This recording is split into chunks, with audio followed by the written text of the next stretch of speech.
Hey everyone, welcome to the Orita Podcast, where I just learned that Jimmy and Conrad are 2 of 10. And so we are going to see if they can name all their siblings in order with birth dates. That will be a prize at the end of the show. I'm Aaron Schwartz, one of the co-founders of Orita. I am calling you from a lovely ski house where my children are out skiing. And, so far it's been safe driving, but we'll see what happens next. So very, very honored to have Jimmy and Conrad here. We've had the pleasure of working with the Normal brand for a couple months. 6 months, or whatever it is at this point. But yeah, Orita, we do AI customer segmentation for a bunch of Klaviyo brands. For those of you who don't know us, first and foremost, the Normal brand. Guys, let me be quiet. I want you to introduce yourselves. Obviously, we'll go into the business too, but truly, like, what are each of your backgrounds? Conrad, why don't we start with you?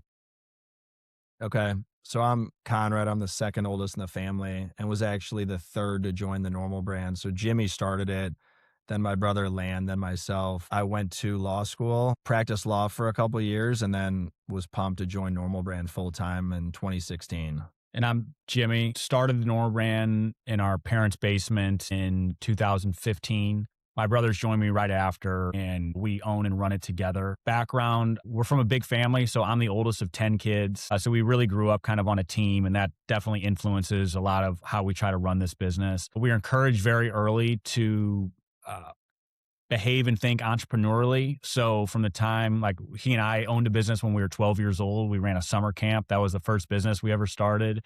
And we did lots of things like that throughout growing up, really encouraged from our parents to always kind of think outside the box. So we ran summer camps, we sold poinsettias, we sealed driveways, kind of like weird stuff, but that really helped us. And then we also loved clothes our whole life. So that was really inspired by our father and grandfather. And so kind of put those things together and launched the Normal brand in 2015.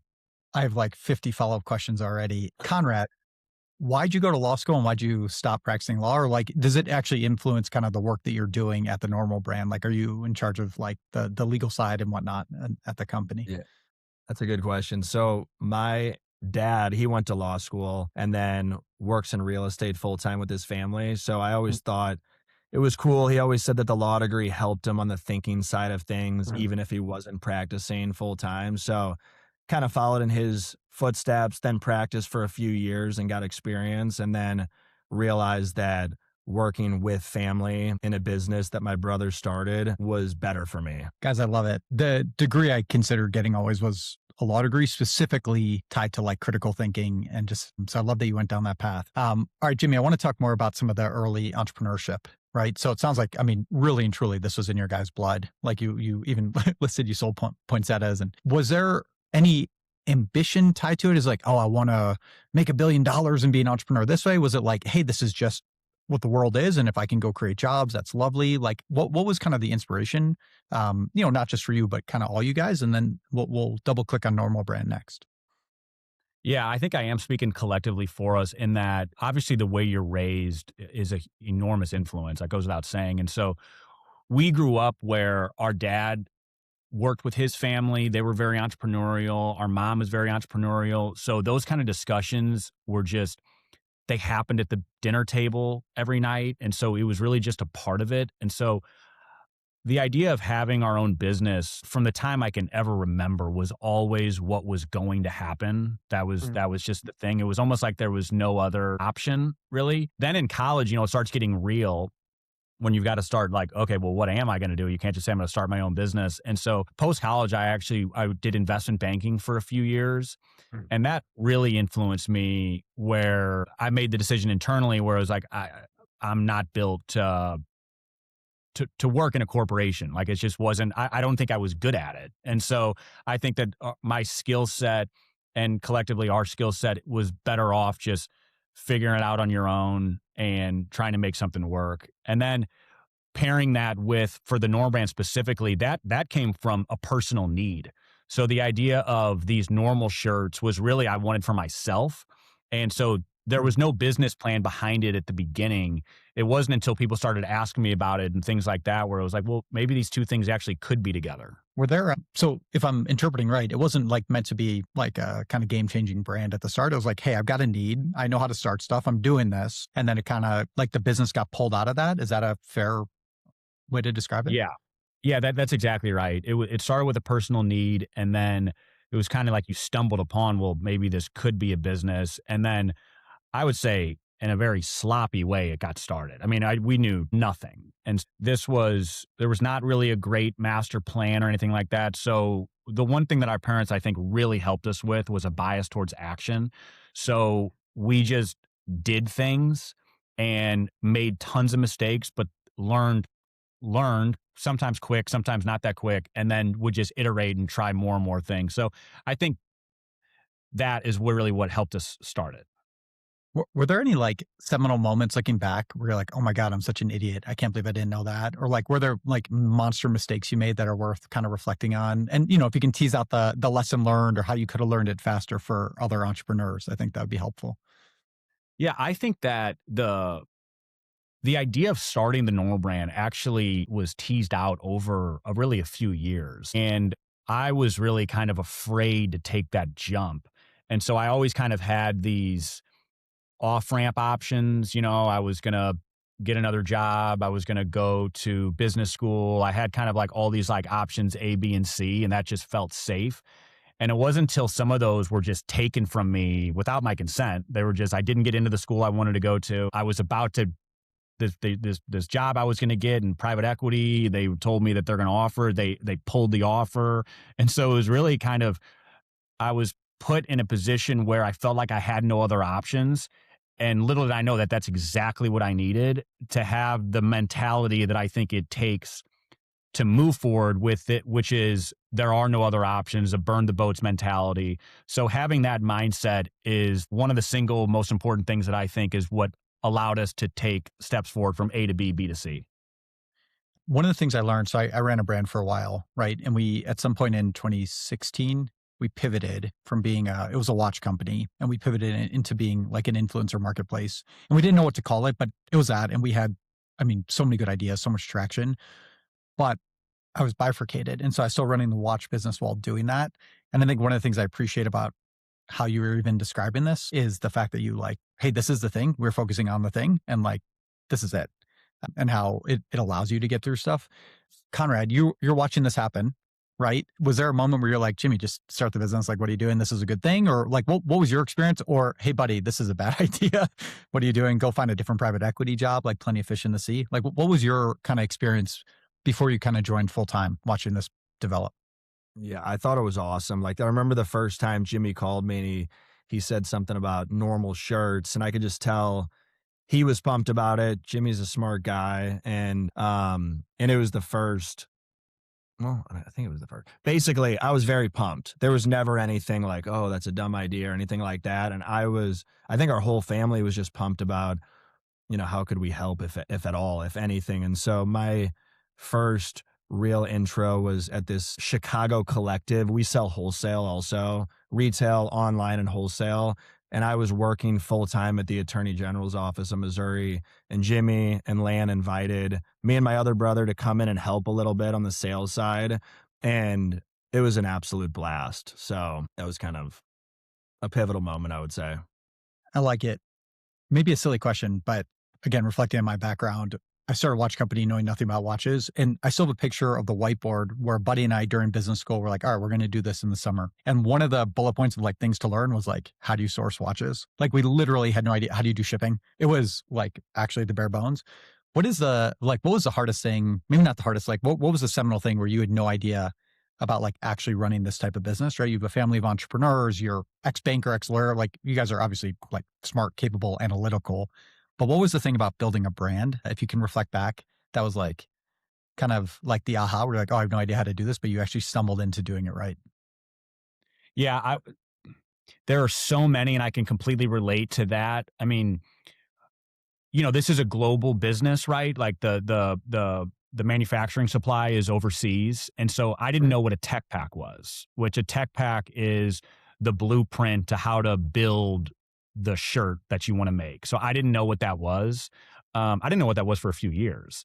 FOB, which is a term that is used on how you're buying your goods. I didn't know what that was. I didn't know there were so many things we didn't know. I just remember I was shipping stuff out of my parents' basement, and there's actually a video of me when I got the first order. my dad is filming me kind of like packing this order. And I think the total time it took me to pack the order, which was one hat, was like 12 minutes. And so, which like if every order took you 12 minutes, like you would go out of business like within a month.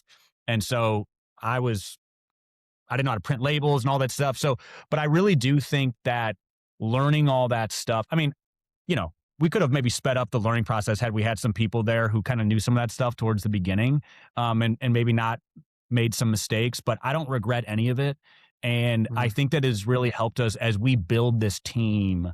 We can honestly say that we have done every single job at the Normal brand. And so I think that helps us with our mindset, with the type of people that we want to bring. Thank you. Conrad, I want to get a slightly deeper dive into like how you guys divide responsibilities, how you work as leaders, right? Because obviously you've got the family history, but you've got a team around you now too, and you've got multiple channels. So kind of how does the Normal brand run today? Yep, for sure. And kind of going off what Jimmy said, I would say one for me is when we opened up our first store. I oversee retail right now. We have 12 stores and we're going to open a few more this year. But the first store had no idea what we were doing. Didn't know what allocation was, didn't know any of that. And so I would say that kind of relates to what Jimmy said, but I oversee retail. I have some involvement with e-commerce as well. Lan does all of wholesale. He's also our best model. He is involved with e-commerce as well. And then Jimmy does a lot. Jimmy does the product, creative, and is also involved with e-commerce. Guys, this is really frustrating. I'm looking for some sibling rivalry and jealousy, and it sounds like you guys are just actually like really happy. So congrats to your parents. They did a nice job raising 2 young boys, or 10 young children. This is kind of funny. We have like reality show type people reach out all the time because we've got so many siblings and stuff like that. We've got this business and we just tell them straight up, like, this would not be a fun show. Like we're not going to fight and beat each other up. And maybe like once a year, but I don't think that's enough to put 12 episodes together. That's so funny. I love it. All right, we'll try to get to 12 podcasts maybe, and that'll feel the same. So you guys will get that real. Yeah, by the 12th we'll have a fist fight, and then you'll love it. That's it. All right, I want to get us a little bit more tactical. There are a couple things you guys do that I think, especially for a brand that's scaling, are really helpful. We'll come back to retention and tech stack and everything, but I actually want to start with omnichannel, right? Because going that path is obviously like crucial to the business, right? You talked wholesale, retail, obviously online. If you can walk through the decisioning about when you made those decisions, anything you wish you would have done differently, moved faster, gone different, whatever it is. And then maybe we'll like double click on some of the things in like today's environment and how to like manage a big business where you've got all this complexity kind of in the customer facing side. So first of all, because I just listed 15 topics I want to discuss, when did you make the decision to go omnichannel? Was it, from day one, or was it kind of got pulled out? Let's go there. Yeah, I think I can help with that. There's some quote that like constraints is the mother of all innovation, or innovation comes from constraint, or something like that. And that has certainly been the case with us. So for us, we were really omnichannel from the very beginning by necessity. And the necessity of it was, number one, when we first started, there were big MOQs with the 4 shirts that we ordered. And we didn't think that there was any way we could sell all of it online. So that made it necessary for us to find another mode of distribution, which for us was wholesale. So that's that Chicago Men's Collective that he's talking about that we went to in August of 15. And it was basically like an elevated lemonade stand, and we were selling for our lives. And like that was like a really important thing. So that launched us into wholesale right away from the very beginning. And then it was the goal always to open one of our own stores, but we didn't do that until 2019. And then, and the reason for that was we just don't think you can be, in our opinion, you can't be a real brand unless you can walk through your own physical manifestation of the brand. And so that was a store in our backyard, which is St. Louis, which was back in 2019. And then we doubled down on that pretty quick and started opening a lot more. But just to go back to it, I think like the constraints of the business, it's a capital intensive business. Cash flow is always something that we're thinking of. And so that necessitated this omni-channel experience, especially back then where this was like during the period like 10 years ago where all the kind of consumer facing brands, like all the ones you would hear about were all these big venture backed where it was growth, growth, growth, growth. And the idea of profitability was not really in the vernacular at the time. And they would just spend a lot on marketing. We couldn't do that stuff. And so we needed to build kind of a more foundational brand from the beginning. My hunch, by the way, is you guys probably could have, but you actually like come from a family of entrepreneurs and you understand how good a cash line business is and being in control is. Like, I imagine you got approached by different investors who were like, hey, we'll give you this capital for scale. Is that fair? And like you made a choice, or is it truly like nobody wanted to touch it? Well, I'll say that, first of all, you hit right on it, which is I remember saying to my dad at the very beginning, something about bringing up these other businesses, whether it was like Harry's Razors or Warby Parker or all these brands that were raising all these like zillions and zillions of dollars. And my dad just said, what are you talking about? Go to a bank and get a line of credit. And so that was kind of like this very foundational from the very beginning, like run this like a business. He hated the word startup. And then we started hating it. And I also think that us being in St. Louis, we're headquartered in St. Louis, middle of the country. So there isn't as much of all of that activity going on. And I think that really influenced us, which we're really lucky because, as you know, the tide certainly turned over the last couple of years and what kind of the investor appetite, what they were looking for. And we didn't really have to change at all because it was kind of always our mindset. I like it. I mean, one of the most important things, and obviously I come at this from a tech side, but I did run the brand for a while, is like the goal is not to raise capital. The goal is to return capital. And so like if you can actually justify it but once you start raising money and it's not just your own or you're like taking on debt, like you've got to return it and many, many times over. It creates unnatural decisions in a lot of businesses, in particular in brands. All right, Conrad, you think about this from a like, I know you run retail, but also you got the wholesale business. How do you find that balance? How do you think about like extending the brand throughout all of it? Jimmy kind of said like you get to walk through the embodiment of the brand, like by being in the store. Has the like store design changed? Yeah. Walk me through like the experience of the actual retail business. %. Yeah. So when we opened up our first store in 2019, the biggest thing we wanted to focus on was anything we could not do online. So obviously that's people can come in and try on the clothes, and they're also with people that work at the normal brand. So part of it might have been we didn't know how to run stores, but we just focused on all the human elements. So everybody that walks in gets greeted with a smile, gets offered a beverage. The stores smell good. We have a signature candle. There's always music playing. It was all those human elements that we kind of liked, whether we were going to our aunt's house or anything. And so that's where we started first. And then our mom, I don't know why I said mother, but our mom was super helpful with the design. She came in and made it very homey. Our biggest thing, I think, is we wanted to make people feel very welcome coming in and want to hang out for a while. So we had a bar in the back. We did events every single week, but we didn't have experience. So that's kind of how we started brick and mortar. Hopefully that's what you still feel. But then we've been able to hire experienced people to kind of help us get to the next level. Mama, mommy, any option is fine. My kids still call me dada. My older daughter called me dad the other day and I like shuddered. I was like, you're still young. I'm young. That's cool. All right. Help me think about this from a, like, you're scaling retail, right? So you get the first store. It's good. It feels like you, and obviously you guys are thinking about operational efficiency, but the first question is, before you optimize something, is do you have something good? You realize you have something good. How do you think about expanding retail locations? Like maybe a little more tactically, like hey, geographically, we're looking, like we think we have buyers similar, who might like this other brand. So we're going to always be in the same neighborhood as the other brand. Is it, we want to have geographic, like we want to have enough distance between the stores, or are you thinking about supply chain? Like what are some of the decisions that come for you to go from that 12 store to the 13 store to the 14 store? Yeah, that's a really good question. And I would say from going from 1 to 2, we had 2 places in mind. It was either Chicago or Nashville, which are close enough to St. Louis to where we can get there. And we also had a decent online presence. In Nashville, we have 4 siblings that live there. So Nashville ended up winning. And that was really the test to see, like, okay, can we do this well outside of St. Louis? And luckily that one paid off. And I would say now, from going from like 12 to 13 plus, we look at kind of some of the expertise from people on the real estate team to help provide suggestions, and then also looking at where other brands are opening.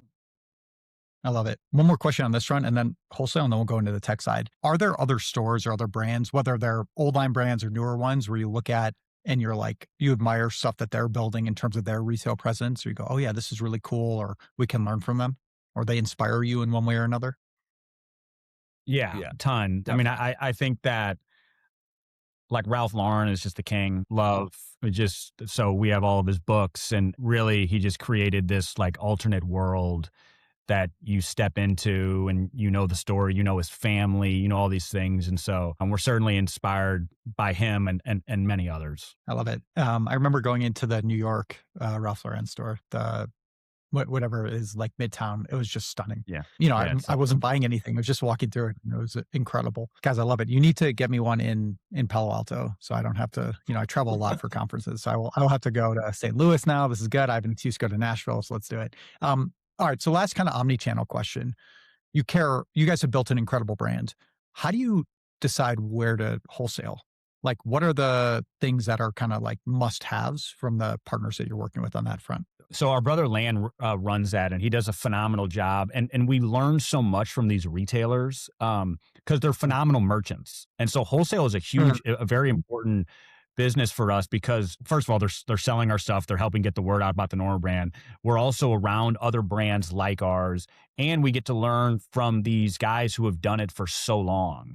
And so being a part of this wholesale community, it's really cool because we get to work with these individual business owners, and our job is to help make them have better lives. And so we want them to sell through and things like that.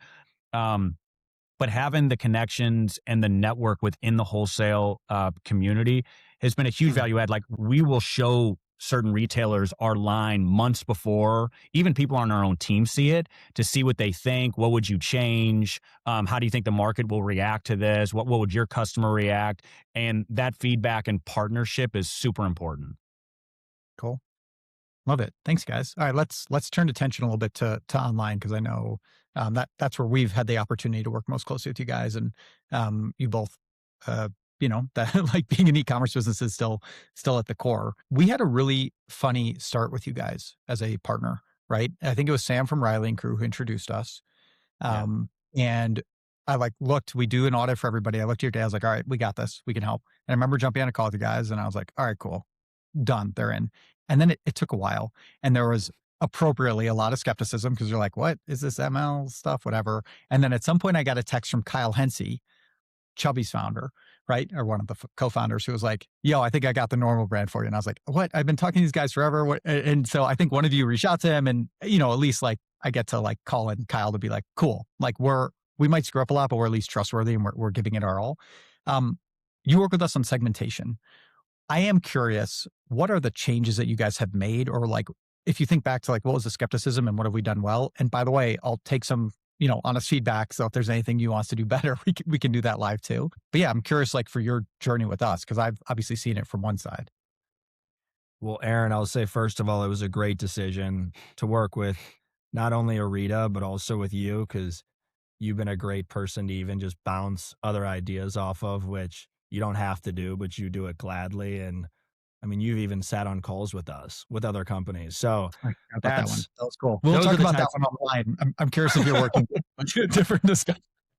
Those are the types of partners we want to work with. But yeah, and Jimmy can jump into, I would say a couple of years ago, we were focused a ton on acquisition, and we were kind of just sending to the whole list. And we realized, okay, deliverability scores are getting weaker, unsubscribes are up. And so we kind of just started focusing more on sending to an engaged audience. And then joining Orita and you guys has taken it to a whole nother level. And just in a way that we couldn't do on our own. So we're sending to less people, and all the metrics are up.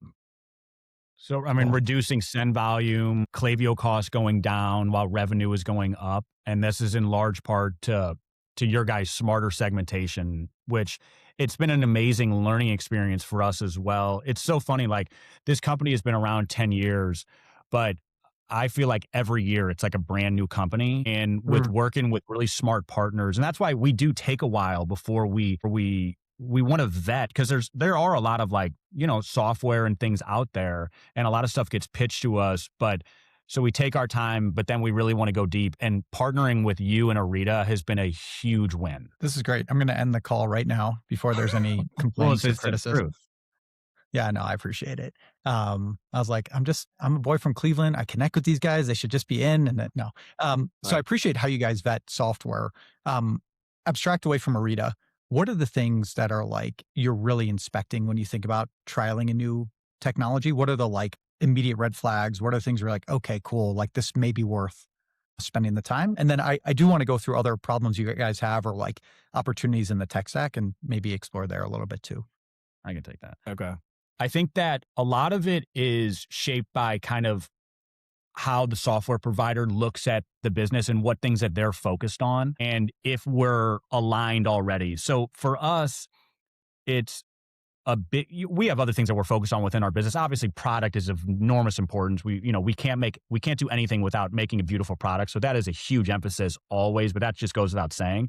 But I would say from a business standpoint, we're laser focused on contribution margin and incrementality. If we have a software provider that is talking that sort of language, we immediately kind of know, okay, we're in the same universe of the things that we're worried about. And I think we got that idea from you really right away. Yeah.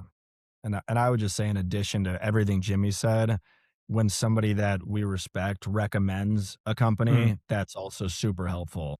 That's good.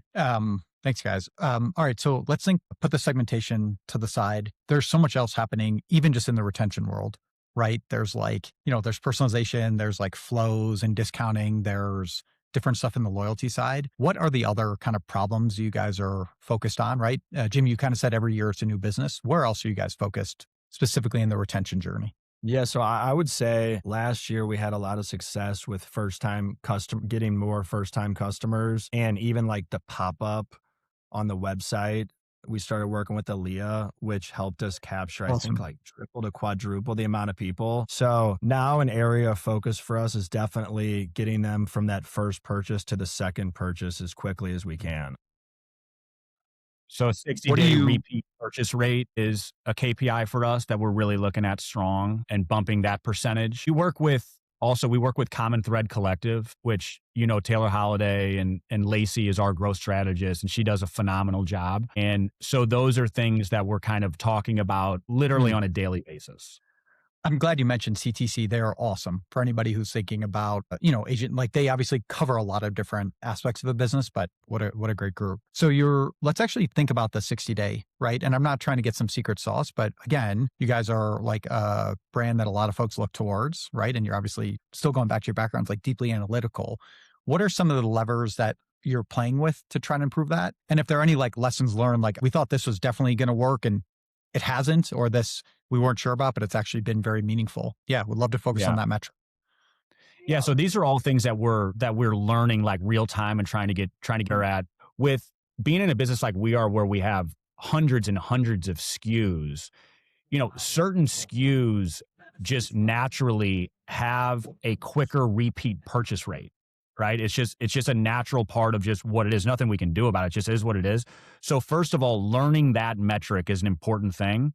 And then us going deeper and further into those, both from an inventory count and also just in the amount of creative that we're building around that from to put into the meta funnel. And so that's something we're really focused on. And then something that we're really attacking right now is just flow optimization, the correct segmentation, and making sure that we are hitting our customers at the right times. And learning that is that is like the really one of the big challenges that we're attacking like right now in Q1.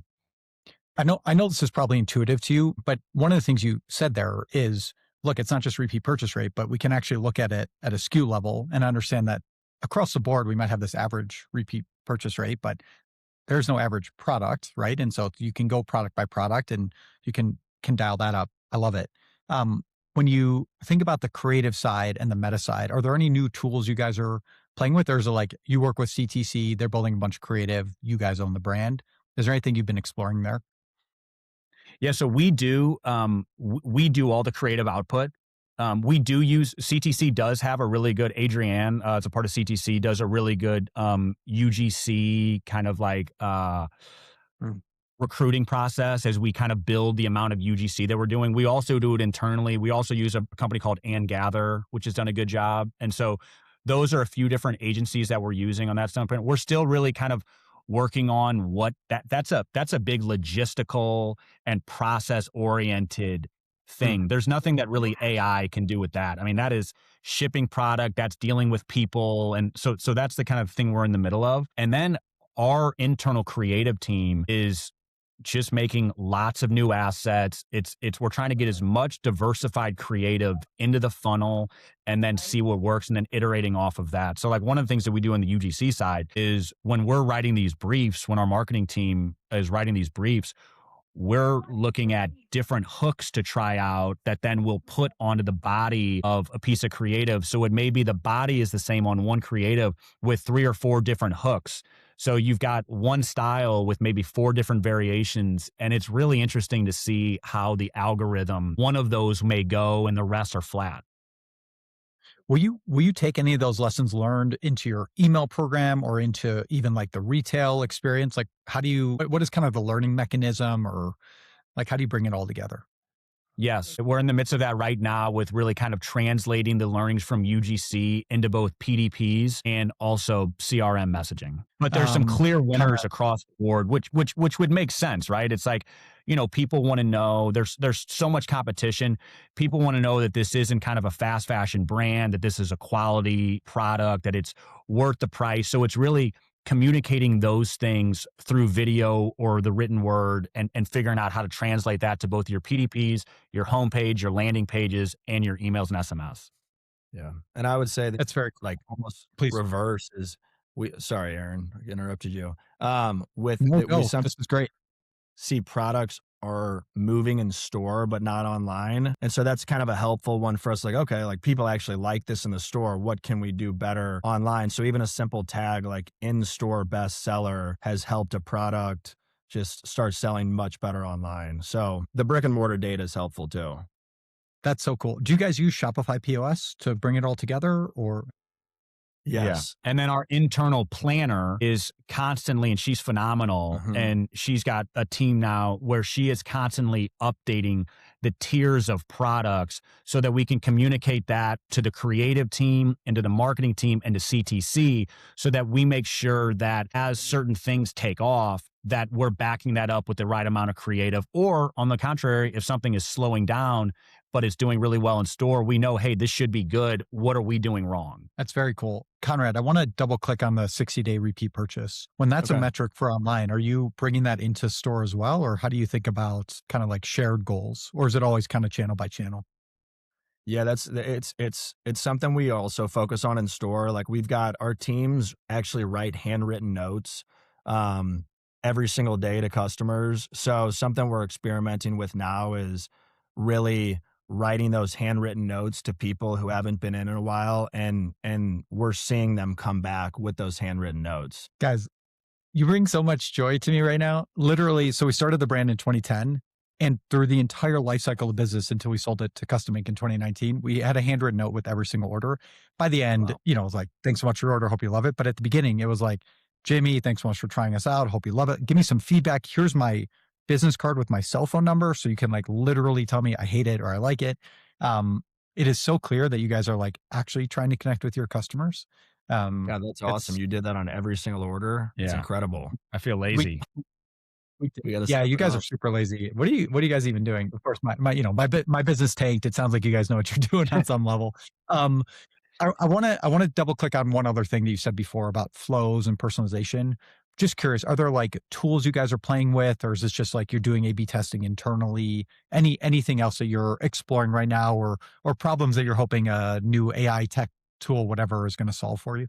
So I'd say we're on Klaviyo, which a lot of people are. We have Orita, Black Crow, and Shopify, and right now we're honestly just testing different flows to see what's working best. We try hard not to use too much discounting. So we're kind of in the process right now of doing different testing to, increase that from first purchase to second purchase. I like it. I mean, I'm kind of teasing out some stuff from you guys, but like this goes back to even the beginning of the conversation, Jimmy, where you can tell everybody in your team you actually touched every part of the business. Is just from interacting with you guys enough, it feels like you find a problem and you really go after that problem, but you're not like, let's go try a bunch of technology for the sake of it. It's always seems like it has to be in service of maybe the like most important or one of the top three most important problems. Is that a fair assessment? It is. Yeah. And I don't, it wasn't always like that. I mean, I don't want to act like, we kind of did get in the way of like, okay, yeah, that sounds good. And that sounds good. But we didn't really have that North Star. And I really do feel like over the last couple of years, we've grown up a lot and laser focus on contribution margin every single hour of every single day has given us the discipline to, if we bring on a new tool, we need to be really convinced that this is going to have this return that we expect it to have. Guys, I love it. Maybe one more thread to pull on and then I'll, give you some of your time back at least. We're, 2026 has started. You had tariffs, you've had COVID, you've had supply chain shocks, everything. What are some of the most, what are you looking forward to in 2026, 2027? What are some of the big priorities you have, maybe beyond contribution margin? Like, how do you see the brand evolving? Well, I think some of with all this new technology, this is kind of a Taylor Holiday coined term, is the software enabled agencies, which I think are which I would consider Orita one of those, right? It's like you're really goal oriented on what you're providing. You're really outcome oriented. You've got the technology, but then with the service based of your people, who you have phenomenal people as well. So I think that those are the tools that we're really looking forward to, which instead of paying a per seat price or something like that, it's really outcome oriented. You're accountable to an outcome. You've got this technology that can help you with it, with the touch of, a service oriented group. That I think that more of the software enabled agencies that come about, it's better for us brands. And so that's something that I'm kind of pumped about. Conrad, I want to turn to you, but one quick thought here is the way that we have seen our business. We don't think about our product as a product. We think our product is like product plus people, because we can give you awesome segments and it's data driven. But if it doesn't align with if we don't intersect with your business strategy, we're making a mistake. So I can tell you who wants to hear from you, but you need to tell me, guys, we are lagging our numbers. We need to make more money today. And the answer is cool. Let's go send that second email. And you might forgo revenue in a month from now, but you need the revenue now. And that is okay. And so I really think that the software companies where they are deeper with the business matter, but probably more importantly is our role. We intentionally keep it very narrow and we work with CTC and 50 other agencies because the idea is you guys know your brand better. Their strategy, again, every agency is different, but they are their expertise. We can be the ML team. And if we do our job right, we get to supercharge everything. So strategically, we are trying to stay as narrow as possible, which means we can't serve everybody. We're not oh, let us go do this other random stuff. Conrad, as you kind of look at 2026 and 2027, is there anything that's kind of most on your mind that we haven't discussed today or anything that you're looking forward to building towards? Well, I'll just say one thing quickly on what you said. Another thing that you guys do great is we'll come to you with our plan of segmentation and strategy before a big moment like a Black Friday. And then we've reached out to you during it to check in, and we've made some pivots thanks to you guys taking calls on those days and kind of being okay, yeah, if you really want to send to more people, I think you're safe here. So was extremely helpful. But one thing I would say is Jimmy mentioned it earlier, and these UGC creatives were big for us over the last year and helped us a lot on the acquisition side. So I would just say taking what worked last year and continuing that this year at just a greater scale is going to be important for us to keep it rolling. And I think just the last thing is something that we're pumped about. And again, this just always kind of goes without saying is I'm very excited about the product that we have coming out. So we've just got, I think it's the best it's ever been. I can't wait for spring 26 to launch here in the next couple of weeks. But that's something where we can't do any of this without great product. And we're finally getting into a calmer kind of situation globally where we can with a little bit more confidence develop longer programs at different factories. And so I'm excited about the new product we've got coming out. I was going to ask you guys for some big thoughts to wrap up, but Jimmy, let me actually pull on the product thread for a moment. You guys have awesome product. What is your secret sauce? Is it you get a lot of feedback from customers? Is it you guys are just like extremely high taste? I don't know the Ralph Lauren story, for example, but like, what is it that makes you guys different on the product side?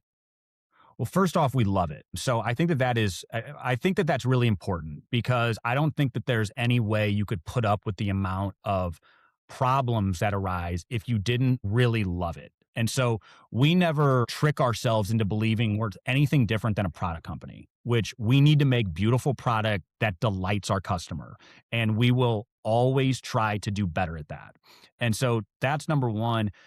And then I have to say, the people that we have a dedicated group of it's not a big group, but they just really pull way more than their weight, and they take great pride in making beautiful product. So I think it's as easy as that. You take a lot of pride in it. We definitely have a point of view, and then we just are always trying to get better. We're humble enough to listen to our customers when we mess up, but nobody has to tell us to try to get better, because that's just ingrained in the DNA here. And I'll just say Jimmy leads that division, and he tries on every single product until he likes it, and is constantly asking for feedback from the different channels. Guys, I love it. The through line from the first moment of this kind of podcaster now of like, you guys are clearly building something because you love it. You're not building something to go make a buck, right? You're not like, oh, this would be a fun side quest. It is like everything. And Jimmy, I think people forget that like actually at the core is like building a great product. Yeah. You can build a great product and not build a good business around it. So I'm not throwing that away, right? But it's like, if you don't have a great product, you will not have a good business, definitionally. Yeah. Anyway, I really admire how you guys have built. I appreciate you taking the time now. In the last couple minutes, we've covered a lot of ground. Are there any other insights or takeaways or deep thoughts you might want to share with kind of brand owners who are on the way up? And then other than that, any like ask for the audience or where they can find you? Jamie, I'll start with you. Any last words, any big insights? The only thing I'll say is it really has been a pleasure meeting you, and you've been a huge asset to us. And I really do mean that. And you've helped us be smarter. And you've also gone out of your way for us multiple times to help us on things that really isn't in your job description. So we really do very much appreciate that. And that's what I'm talking about with this high tech plus the touch of the personal touch, which is, I think you really embody that. So thank you for your help. And no, I'm really excited about the future. And if anybody is looking for us, they can check us out at thenormalbrand.com. We're on all the socials at thenormalbrand.com. And we've got stores out there and maybe one coming towards you soon. And so, we really appreciate it. Yeah, guys, thanks a lot. You. Conrad, I just got a really nice compliment, so there's no room for you to say anything else. We're gonna wrap it right there. My mom has asked about this podcast. She's like, hey, you have a podcast? I was like, Mom, you're not going to be interested in this, but this is the episode, guys. This is wonderful. Fellas, truly, it's been a pleasure. Thank you. Congrats on everything you built, and grateful for all the time we get to spend together. Thanks a lot, Aaron. See ya. Cheers. Hi, I'm Aaron Schwartz, co-founder and co-CEO of Orita.ai. We build AI customer segmentation for some of Klaviyo's biggest brands like Oriana, Spanx, Caraway, Third Love, True Classic, Rem Beauty, and on and on. Brands come to us to help find untapped revenue, improve their click rate, drive away mean bots, and a bunch more. You can learn more or get a free customer engagement audit at Orita.ai.